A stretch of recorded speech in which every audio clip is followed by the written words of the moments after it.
নার্সের কথা কেন? হ্যাঁ, কাজ দেখাইতেছে এখন, সবাই মনোযোগ দেন কাজ দেখেন।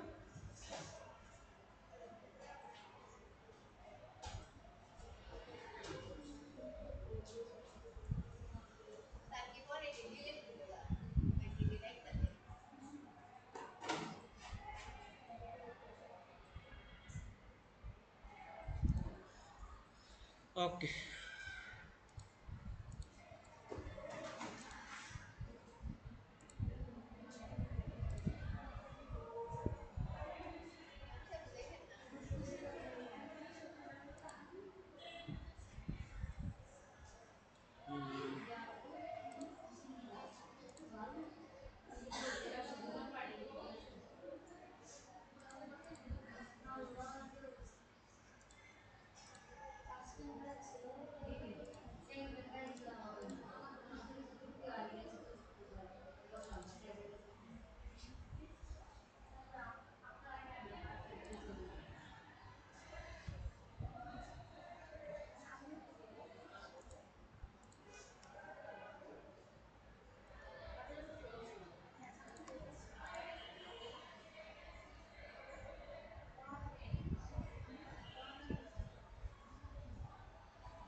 আচ্ছা দেখেন, এই একটা পিকচার, হ্যাঁ, এই পিকচারটাকে যদি আমি যদি এখন স্কোয়ার শেপে নিতে চাই, তাহলে আমার শেপের যে পার্টিগুলো এখানে কি হবে, লম্বা হয়ে যাবে না? আমাদের কিন্তু কাজ কাজ করার সময় কিন্তু অনেক সময় আমাদের এই ছবিগুলো কিন্তু স্কোয়ার শেপে নিতে হয়, বা আপনার একটা পিকচার আছে, ওই পিকচারটা স্কোয়ারে আছে, কিন্তু আপনি চাচ্ছেন কি ওইটাকে ল্যান্ডস্কেপ করার জন্য। অনেক সময় এরকম হয় না আমাদের পিকচারগুলো? তো এগুলো হচ্ছে রিসাইজিং। তো আমি যদি এখানে দেখেন, লেয়ারটাকে যদি ব্যাকগ্রাউন্ডটাকে আনলক করে দেন গ্রুপ টুলের মাধ্যমে যদি এখান থেকে যদি এটার সাইজটা যদি স্কোয়ার করি, দেখেন এখন পিকচারটাকে যদি আমি যদি এখানে ট্রান্সফর্ম করে যদি ওই সাইজে যদি মিলাই, কি হয়েছে, পিকচারটা শেপটা নষ্ট হয়ে গেছে না? তা আমি চাচ্ছি কি বাটি, তারপর চামচ, তোয়ালে এগুলো ঠিক রেখে পিকচারের সাইজটাকে অ্যাকুরেট করে বড় করার জন্য। তো এর জন্য আমাদের ফটোশপে একটা ফিচার আছে, একটা টুলস আছে, ওটার নাম হচ্ছে কি কন্টেন্ট অ্যাওয়্যার। কি? Content aware. কন্টেন্ট অ্যাওয়্যার একটা স্কেল আছে, ওইটা আমরা কোথায় পাবো? এই যে দেখেন, ইমেজের ইয়েটাকে সিলেক্ট করে দেন আমি যাবো এখানে এডিট, এডিট থেকে দেখেন এখানে কন্টেন্ট অ্যাওয়্যার স্কেল, দেন দেখেন এখানে ট্রান্সফর্ম মতো আরেকটি স্কেল এখানে চলে আসছে। এখন যদি এটাকে আমি ধরে উপরে যদি ড্র্যাগ করে নিয়ে যাই, এখন দেখেন বাটিটা কিন্তু কোনো কিছু কোনো শেপে কিন্তু নষ্ট হয় নাই, আর ব্যাকগ্রাউন্ডটা কিন্তু দেখেন সুন্দর করে অ্যাডজাস্ট হয়ে গেছে। তো এই হচ্ছে কন্টেন্ট অ্যাওয়ার। তবে এই মানে না যে এই স্কেল দিয়ে আপনি ইয়ে করলে ড্র্যাগ করলে আপনার সব পিকচার অ্যাকুরেট এরকম হয়ে যাবে, কিছু কিছু পিকচার আছে একদম ওয়ার্ড হয়ে যাবে। সবসময় যে কন্টেন্ট অ্যাওয়ার স্কেল এখানে ঠিক থাকবে এরকমটা না। যেরকম আমরা যদি আরেকটা পিকচার দেখি এখানে, যে পিকচারটা এটাকে যদি এখন স্কোয়ারে আছে না শিপটা, পিকচারটা এটা যদি আমি ল্যান্ডস্কেপ করি, কীভাবে ল্যান্ডস্কেপ করবো? খুব টুলের মাধ্যমে অল্টার প্রেস করে যদি আমি ক্লিক করি, তাহলে দুই দিক দিয়ে সমানভাবে বাড়বে। এখানে ব্ল্যাক হয়ে গেছে কেন কোন তো? ব্যাকগ্রাউন্ডটা আনলক করি না আমি, ব্যাকগ্রাউন্ডটাকে আনলক করতে হবে, দেন প্রুফ টুলের মাধ্যমে আমি এটাকে সাইজটাকে একটু বড় করলাম। এখন কিন্তু ইচ্ছা করলে কিন্তু ওই জায়গাটা কিন্তু আমি কালার ফিল কালার দিয়ে, যেহেতু এটা এক কালার আছে, এক কালারটা দিয়ে কিন্তু আমি এখানে ফিল করে দিতে পারি। যেরকম এখানে বাকি অংশটুকে আমি এখান থেকে ধরে সিলেকশন করে মার্কি রেক্টেঙ্গেল টুলের মধ্যে সিলেক্ট করে এখানে এসে কিন্তু সিলেক্ট করে দেন এখানে আই ড্রপার টুলটা দিয়ে অল্টার ব্যাক স্পেস দেখেন কিন্তু কালারটা অ্যাপ্লাই করে দিতে পারি। কিন্তু ব্যাক অ্যাপ্লাই করার পরে এখানে দেখেন বোঝা যাচ্ছে না। তো এটা কিন্তু আমরা কিন্তু এখানে কন্টেন্ট এয়ার টুলের মাধ্যমে কিন্তু এখান থেকে ড্র্যাগ করে কিন্তু এটাকে আমরা স্কেল করে নিতে পারি। যেরকম এখান থেকে যদি আমি যদি ফাইল থেকে এডিট থেকে কন্টেন্ট এয়ার স্কেলে যাই, এখন যদি এটাকে আমি ড্র্যাগ করি, দেখেন একদম পারফেক্টলি আমার শেপটা কিন্তু একদম নষ্ট না হয়ে এখানে কিন্তু আমি নিয়ে যেতে পারছি। আর এটা কার মাধ্যমে সম্ভব হয়েছে? কন্টেন্ট এয়ার স্কেলের মাধ্যমে সম্ভব হয়েছে। তো 70% পিকচারে আপনার এই যে স্কেলটা আছে এটা কাজ করবে, কিন্তু 35% ইমেজে এই স্কেলটা কাজ করবে। তখন ওইগুলোকে আমাদের প্রোটেক্ট করে কাজ করতে হয়, ওই সিলেকশনটাকে আমাদের কি করতে হয়? প্রোটেক্ট করে কাজ করতে হয়। এখন যদি আমরা যদি এই পিকচারটা দেখি, হ্যাঁ, এই পিকচারটাকে যদি আমরা যদি এখন এটাকে যদি ল্যান্ডস্কেপ থেকে বড় করি, এখানে আনলক করতে হবে। আনলক করে এখন যদি আমি যদি একে অল্টার প্রেস করে যদি বড় করলাম, হ্যাঁ, তো নর্মালি এখান থেকে আমি কি ইমেজে এডিটে যাব, এডিট থেকে কন্টেন্ট এর স্কেল। এখন যদি এটাকে বড় করি, দেখেন এখানে কিন্তু সে মডেলটাকে প্রোটেক্ট করতে পারে নাই। মডেলকে প্রোটেক্ট করতে পারছে? পারে না। এর জন্য আমাদেরকে কাস্টমলি এটাকে আমাদের মডেলকে প্রোটেক্ট করে দিতে হবে। কীভাবে প্রোটেক্ট করব? এখানে সিলেকশন করব, করে দেন এটাকে সিলেকশনটাকে সেভ করব, করে দেন স্কেল করার সময় এটাকে আমি প্রোটেক্ট করে দিব। কিভাবে দেখেন, এখান থেকে রেক্টেঙ্গেল মার্কেট টুলের মাধ্যমে সিলেক্ট করব আমার কাকে, আমি এটাকে ঠিক রাখতে চাচ্ছি না মডেলটাকে, তো এতটুকুকে আমি এখান থেকে সিলেকশন করব। এখন দেখেন এখানে যদি আমি যদি এতটুকু এইভাবে রাখলে কিন্তু রাফ সিলেকশন রাখলে কিন্তু আমার চলবে। আপনাদের একটা জিনিস দেখা দিচ্ছি এখানে লেসো টুলের মাধ্যমে। এখন লেসো টুল আছে না আমাদের, এই লেসো টুলের মাধ্যমে দেখেন লেসো টুল সিলেক্ট করার পর সিলেকশন থাকা অবস্থা আমি যদি অল্টার প্রেস করে যদি এখানে যদি প্রেস করি, তাহলে যতটুকু আমি ভিতরে নিয়েছি ওই এখানটুকু সিলেকশন কিন্তু ভিতরে চলে গেছে। আবার যদি শিফট প্রেস করে যদি এখান থেকে ক্লিক করি, তাহলে ওই সিলেকশনটা আবার এখান থেকে অ্যাড হয়ে গেছে। আচ্ছা, তো এতটুকু সিলেকশন রেখে মডেলটাকে আমি কি চাচ্ছি, মানে মডেলটাকে ঠিক রেখে এখন সিলেকশনটাকে আমি স্কেল করতে চাচ্ছি। তাহলে এখান থেকে সিলেকশন থাকা অবস্থায় যাব কোথায়, সিলেক্ট। সিলেক্ট থেকে এখানে যাব কি সেভ সিলেকশন, মানে এই যে সিলেকশনটা আমি করছি এটাকে ডিসিলেক্ট করে দেবো। পরে এটাকে আমি কি করে দেবো, এটাকে চ্যানেলে রেখে রেখে দেবো সিলেকশনটাকে। দেন ওইখানে যখন স্কেল করবো তখন ওইটাকে আমি প্রোটেক্টে রেখে দেবো। প্রোটেক্টে রাখলে কী হবে, আমার মডেলটা ঠিক রেখে এখানে স্কেল হয়ে যাবে। তো এখানে দেখেন এখানে আমি নাম দেবো কি ম্যান, সিলেকশনটার নাম কি ম্যান। ম্যান রেখে এখানে আমি সিলেক্ট করে দেন এটাকে আমি কন্ট্রোল ডি দিয়ে সিলেকশন মোডটাকে সরিয়ে দিলাম, ডিসিলেক্ট করে দিলাম। এখন কন্ট্রোল ডি দিয়ে ডিসিলেক্ট করে দিলাম। এখন যদি আমি এখান থেকে এডিট থেকে কন্টেন্ট স্কেলে আসি, এসে এখানে দেখেন একটা অপশন আছে, দেখেন এখন কিন্তু আমি স্কেল মোডে আছি কন্টেন্ট এভারের। এখান থেকে এসে দেখেন এখানে প্রোটেক্ট আছে না, প্রোটেক্ট কাকে করছিলাম, ম্যানকে প্রোটেক্ট করছিলাম না। তো এখান থেকে নাম থেকে এসে ম্যান, দেখেন ম্যান এখানে চলে আসছে। এখন ম্যানকে সিলেক্ট করে এখন যদি আমি এখান থেকে ড্র্যাগ করি, এখন দেখেন আমার ব্যাকগ্রাউন্ড কিন্তু মডেলটাকে কিন্তু সে প্রোটেক্ট করে এখান থেকে কিন্তু সে স্কেল করে ফেলতে পারছে। তো এইভাবে কিন্তু আমাদের পিকচারের সাইজ, স্কোয়ার পিকচার থেকে ল্যান্ডস্কেপ পিকচার, ল্যান্ডস্কেপ পিকচার থেকে স্কোয়ার পিকচার, মডেল বা সাবজেক্টকে ঠিক রেখে এভাবে আমরা স্কেল করতে পারবো। তারপর দেখেন এই পিকচারটাকে যদি আমি যদি হ্যাঁ হ্যাঁ রেকর্ড করতেছি। তো এই যে দেখেন এই যে পিকচারটা, তখন তো কালো আসছিল কেন, ব্যাকগ্রাউন্ডটাকে আমি আনলক করি নাই, এতটুকুকে আমি বাড়ালাম।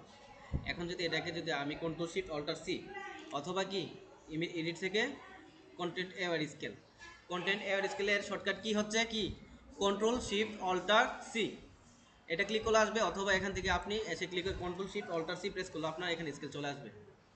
এখন যদি আমি দেখেন এখান থেকে ড্র্যাগ করি, ড্র্যাগ করলে সব কিছু ঠিকঠাক থাকছে, কিন্তু দেখবেন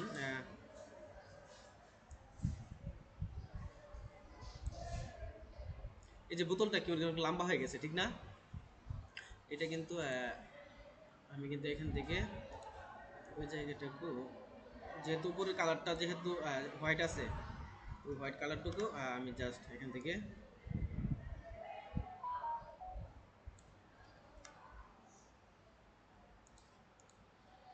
কন্ট্রোল শিফট অল্টার সি,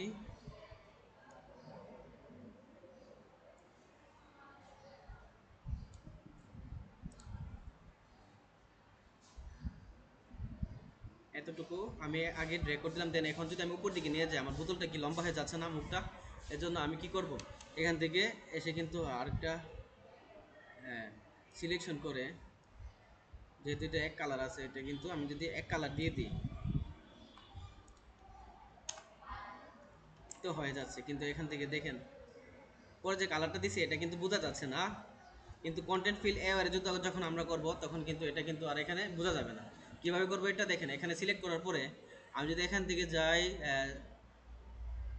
এখান থেকে যাই এডিট থেকে ফিল থেকে এখানে কন্টেন্ট এওয়ারকে সিলেক্ট রেখে এখানে যদি ওকে প্রেস করে দিই,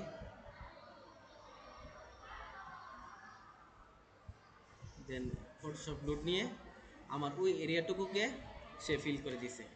এখন কি বোঝা যায় এটা যে আলাদা একটা অংশ ছিল? বা এরকম কোনো কিছু। তো এইভাবে কিন্তু আমাদের পিকচারের সাইজ কিন্তু আমরা কিন্তু রিসাইজ করতে পারবো।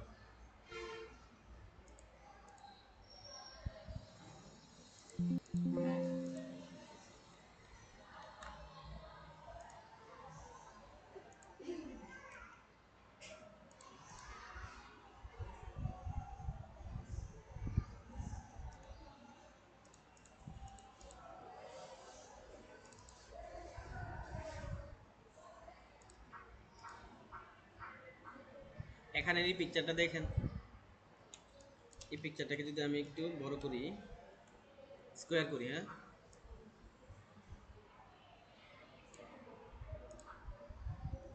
ব্ল্যাক আসছে। ওকে,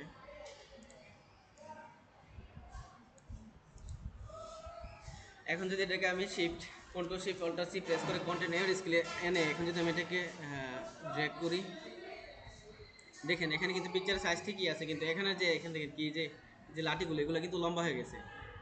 তো এটাকে কিন্তু আমি এখান থেকে এই যে দেখেন সিলেকশনের মাধ্যমে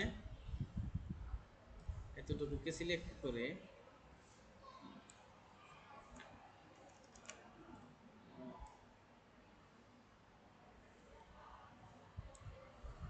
এখন যদি আমি এডিট থেকে কন্টেনার স্কেলে যাই, এখন শুধু এতটুকু স্কেল করবে।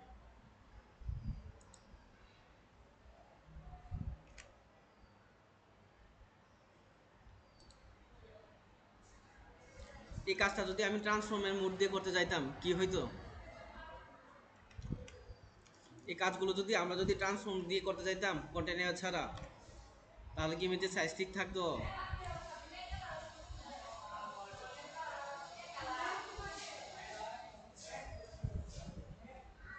দেখেন এখানে মডেলগুলো কিন্তু লম্বা হয়ে গেছে।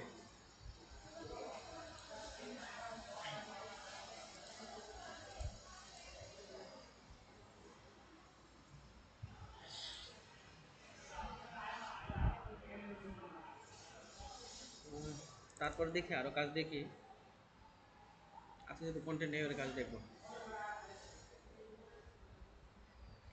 এখন কি দেখবো, এখন দেখবো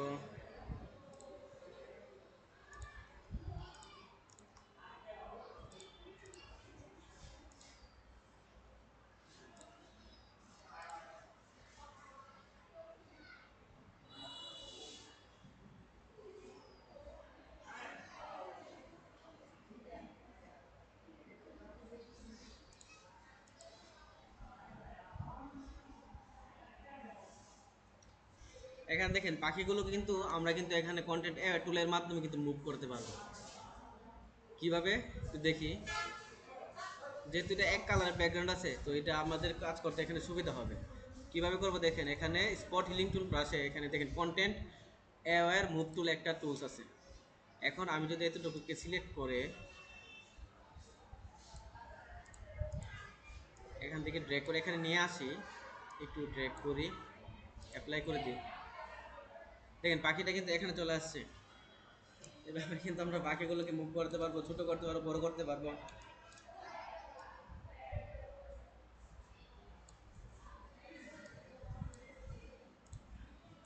এই পাখিটা এখন এখানে চলে আসবে।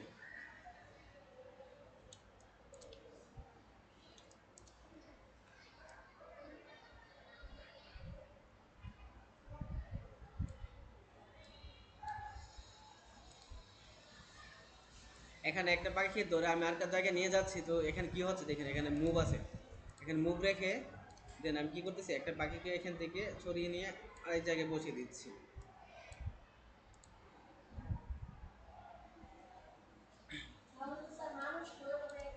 হ্যাঁ, আপনাদের পিকচারে অনেক সময় গুরুত্বপূর্ণ একটা জায়গায় ঘুরতে গেছেন, ওই জায়গায় একটা ছবি তুলছেন, পিকচারটা অনেক সুন্দর হয়েছে, কিন্তু আপনি চাচ্ছেন ওই মানুষটা যদি না থাকতো, এগুলো দেখাবো আপনাদের। দেন এখন কিন্তু এটাকে আমি মুভ করতে পারবো, ছোট করতে পারবো, করে অ্যাপ্লাই করে দিতে পারবো। পাখি এখানে চলে আসছে, কন্ট্রোল দিয়ে ডিসপ্লে করে দিব।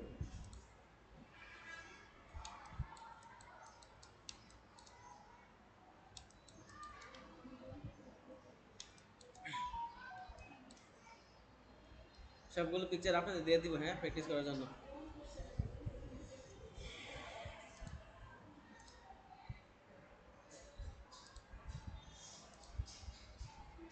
তারপর দেখেন অনেক সময় আমাদের পিকচার থেকে এরকম কিছু একটা রিমুভ করতে হবে। আমি যে এখানে যে কি পলিথিন, হ্যাঁ, এই পলিথিনটাকে রিমুভ করে ফেলবো। দেখি কিভাবে রিমুভ করবো। হ্যাঁ, এখান থেকে যে টুলটা আছে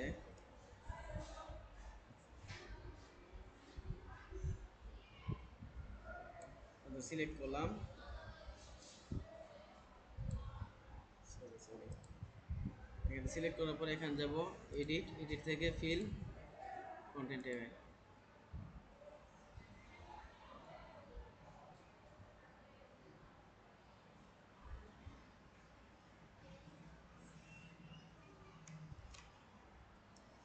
পলিথিন গায়েব হয়ে গেছে। এটাকে আরো সুন্দরভাবে অ্যাডজাস্ট করতে পারবো। দেখেন এখান থেকে আমরা আরেকটা টুলের মাধ্যমে এই কাজটা করতে পারবো। এই যে এখান থেকে স্পট হিলিং টুল ব্রাশ থেকে এখানে কন্টেন্ট রেখে এখানে যদি আমি ব্রাশ করে দিই,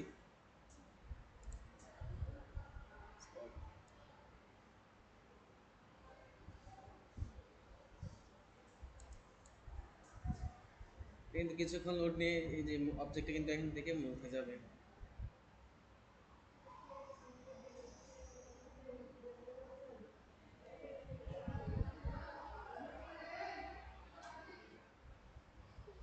অর্ধেকটা কিন্তু চলে গেছে, বাকি অর্ধেকটা কিন্তু আমার আবার এখান থেকে ব্রাশ করে দিতে হবে।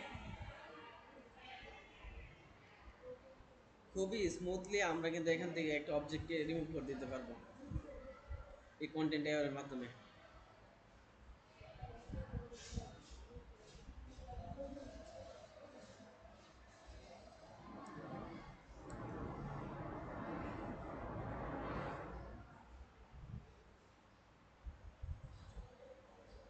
এগুলো প্রসেসিং হতে একটু সময় নেই। এখন পিকচারটা দেখলে বোঝা যায় এখানে যে একটা পলিথিন ছিল আদৌ।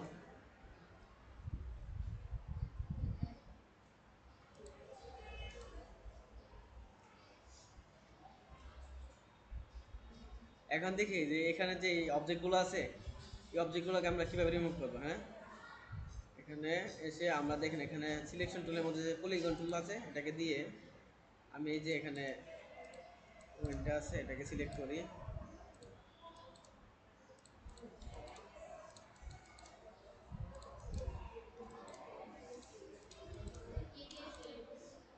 এই যে পলিগন টুল দিয়ে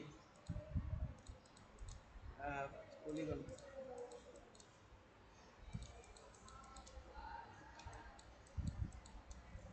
এখান থেকে এসে এতটুকু ধরে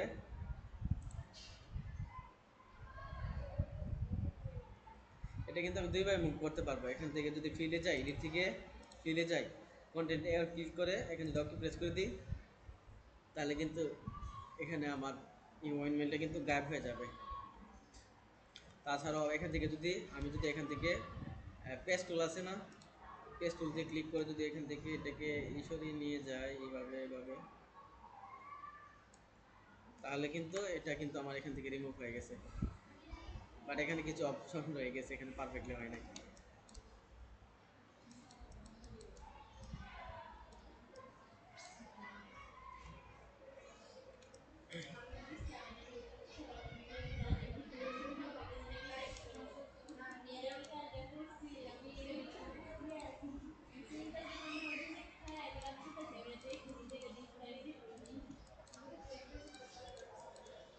কন্টেন্ট এর কাজগুলো আপনারা বুঝছেন তো নাকি? হ্যাঁ, বুঝছেন?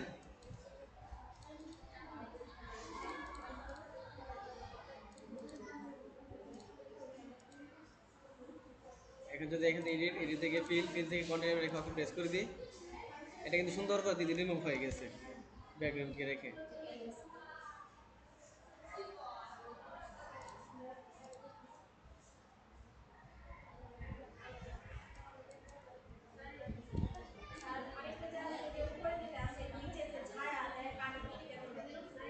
দেখাবো পরে। এখন দেখেন, এখান দেখেন এই যে এই পাখিটা গেছে, হ্যাঁ, এই পাখিটাকে আমি কি করবো, এখান থেকে আরেকটা পাখি বাড়াবো, এই পাখিটাকে নিয়ে এই জায়গায় আরেকটা বসাবো। দেখি পারি কিনা। এখান থেকে কন্টেন্ট অ্যাড টুলের মাধ্যমে এটাকে ধরে এখান থেকে আমি যদি এখান থেকে মুভ সিলেকশন রাখি, মুভ মানে কি, এই জায়গাতে মুভ করে নিয়ে এসে অন্য জায়গায় বসে দেবে। আর যদি এক্সটেন্ড করি, তাহলে এক্সটেন্ড করলে কি হবে, আরেকটা নতুন করে এখানে অবজেক্ট নিয়ে আসবে সেম। এখানে যদি আমি ক্লিক করে এখানে যদি ড্র্যাগ করে নিয়ে যাই, তাহলে দেখেন এখানে নিচে ঠিক আছে, কিন্তু এখানে কালারটা কিন্তু এখানে অ্যাডজাস্ট হয় নাই। এজন্য আমরা কি করব, এই জায়গাটাকে সিলেকশন করার পরে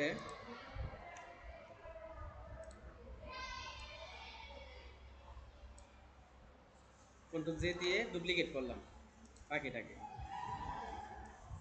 দেন পাখিটাকে ওই জায়গায় নিয়ে গেলাম। এখন দেখেন, এখন তারপরে কিন্তু আমার কিন্তু এখানে ব্যাকগ্রাউন্ডটা মিলে নাই। এখন যদি আমি এটার কালারটা যদি ব্লেন্ডিং মোডটা যদি চেঞ্জ করে দেখি, দেখি কোন কালার মোডে কি আসছে। এখানে ডার্ক এন্ড কালারে,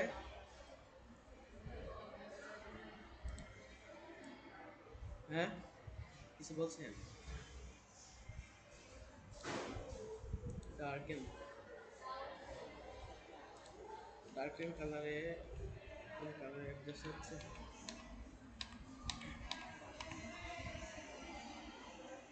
এখান থেকে পিন লাইটে কিন্তু কালারটা কিন্তু অ্যাডজাস্ট হয়ে গেছে।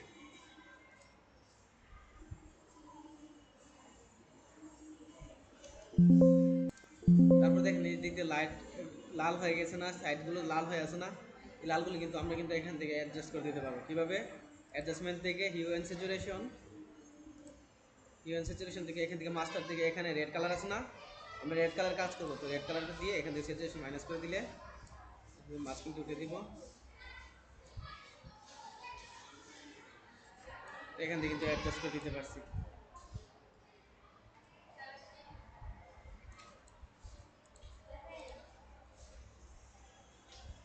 তো এখান থেকে কিন্তু পাখিটাকে তো একটা আলাদা একটা পাখি এখানে নিয়ে আসতে পারছি।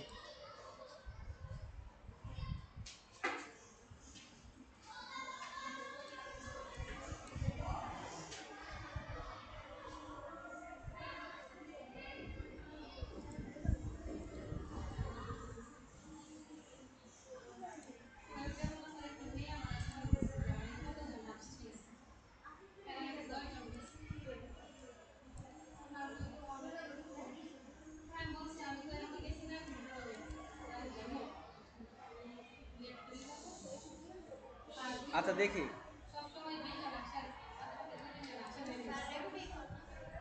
আচ্ছা দেখি এই যে পিকচারটা আছে, এই পিকচারটাকে আমরা একটু বড় করি, গাছের পিকচারটাকে।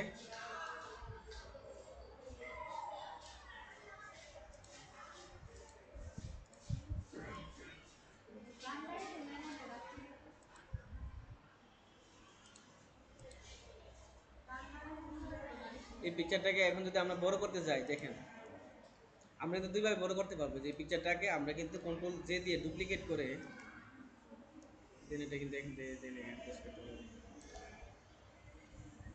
এটা, হ্যাঁ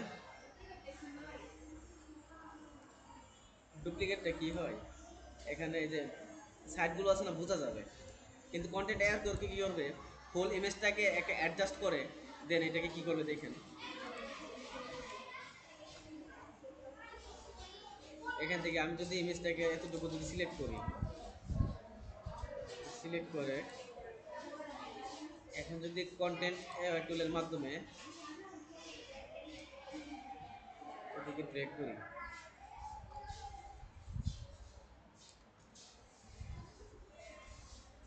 এখন যদি অ্যাপ্লাই করে দিই, দেখেন দুইটা ইমেজের মধ্যে অ্যাডজাস্ট করে এরকম একটা ফাইল ফরম্যাট কালার নিয়ে আসবে, মনে হবে না যে এখানে জোড়া লাগানো হয়েছে।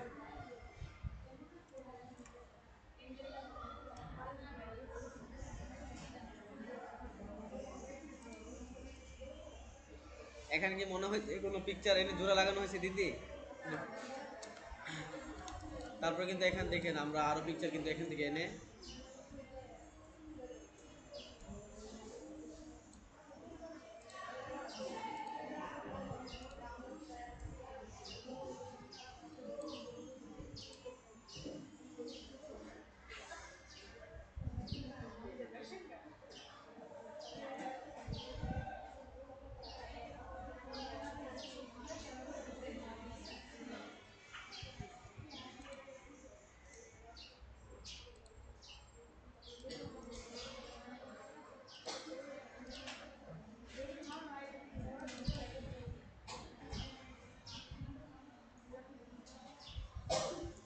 আচ্ছা এখানে সব কিছু এই যে বাকিগুলোকে সুন্দর করে রিমুভ করে দেখান তো সবাই, পারবেন? হ্যাঁ, কিভাবে করবেন আমি একটু দেখাই দিই। হ্যাঁ, প্রথমত এখানে লেসো টুল আছে না, লেসো টুলটা নেবেন, একটা পাখিকে সিলেক্ট করবেন এভাবে, সিলেক্ট হয়েছে। এখন যদি আপনি ক্লিক করেন ওইটা কিন্তু ডিসিলেক্ট হয়ে গেছে। এজন্য কি করতে হবে, শিফট প্রেস করে আপনাকে আরেকটা সিলেক্ট করতে হবে, তাহলে ওইটা রয়েছে, ওইখানে রয়েছে, এখানে এটাও রয়েছে। এটাকে সিলেক্ট করব, এটাকে সিলেক্ট করব, এখানে এই পাখিটাকে সিলেক্ট করব, সিলেক্ট করব, শিফট প্রেস করে কিন্তু করতেছি। হ্যাঁ, দেন আমি কি করব, এখান থেকে এডিটে যাব, এডিট থেকে ফিল, ফিল থেকে কন্টেন্ট এবার রেখে এখানে ওকে প্রেস করে দিব।